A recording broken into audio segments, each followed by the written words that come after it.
Selamat siang pemirsa, selamat datang dalam program Inspirasi hari ini.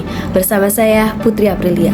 Hari ini kita akan membahas sebuah topik yang sangat dekat dengan kehidupan banyak orang, baik pelajar, mahasiswa maupun profesional. Topik yang sederhana tapi sering jadi penghalang kesuksesan seseorang dalam menyampaikan ide, yaitu demam panggung.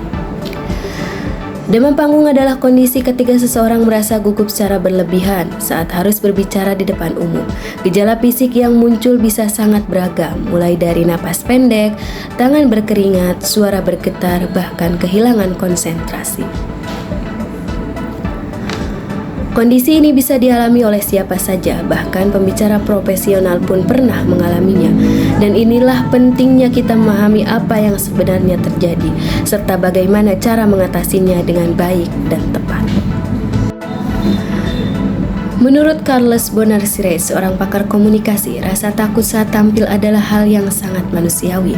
Tapi satu hal yang perlu diingat adalah musuh utama dalam presentasi bukanlah audiens, melainkan diri sendiri. Apa saja yang menyebabkan seorang mengalami demam panggung? Beberapa penyebab utamanya antara lain: pertama, kurangnya persiapan, takut melakukan kesalahan, berpikir negatif tentang audiens hingga tidak menyukai suara atau penampilan diri sendiri. Semua itu bisa menciptakan ketegangan mental dan fisik yang akhirnya mengganggu perform seseorang saat menyampaikan pesan di hadapan publik. Ada banyak cara untuk mengatasi ini. Salah satu pendekatan paling efektif adalah prinsip 3R. Pertama adalah research. Lakukan riset terhadap materi yang akan Anda sampaikan. Pahami audiens, siapa mereka, apa latar belakangnya, dan apa ekspektasinya. Yang kedua adalah research. Latihan presentasi sangatlah penting. Latih penyampaian Anda di depan cermin, di depan kamera, atau bahkan di depan teman dekat. Semakin sering Anda berlatih, semakin kecil rasa cemas yang akan Anda rasakan. Yang ketiga adalah relax. Tenangkan diri Anda sebelum tampil. Atur napas. Gunakan afirmasi seperti "aku bisa", "aku siap". Jangan bebani diri dengan tuntutan tampil sempurna. Fokuslah pada niat menyampaikan pesan yang bermanfaat. Dalam menyampaikan presentasi, penting bagi kita untuk menerapkan prinsip-prinsip komunikasi yang baik, yaitu: pertama, tahu apa yang akan disampaikan. Kedua, menentukan tujuan dari komunikasi itu. Yang ketiga, mengenali karakteristik audiens. Yang keempat, memilih cara komunikasi yang sesuai. Yang kelima, menghilangkan hambatan seperti suara pelan atau slide yang membingungkan. Dan yang terakhir, memastikan target komunikasi tercapai, bahwa audiens benar-benar paham dengan pesan kita.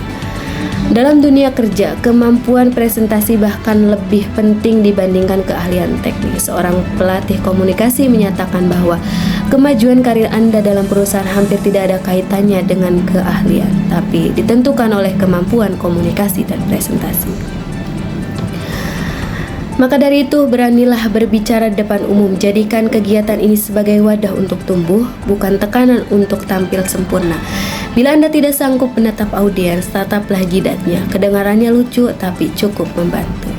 Dan yang paling terakhir, persiapkan diri dengan sebaik-baiknya. Datanglah lebih awal, kuasai materi, dan pastikan semua alat bantu seperti laptop, pointer, dan slide presentasi telah siap. Rasa takut saat tampil memang tidak bisa dihilangkan sepenuhnya, tapi justru sedikit rasa takut itu penting sebagai tanda bahwa Anda peduli dengan apa yang akan Anda sampaikan. Akhir kata, hadapilah demam panggung bukan sebagai musuh, tapi sebagai teman belajar. Karena ketika Anda berbicara, disitulah awal permulaan dimulai. Saya, Putri Aprilia, pamit. Sampai jumpa di episode berikutnya. Dan ingat, berbicara berarti berkembang.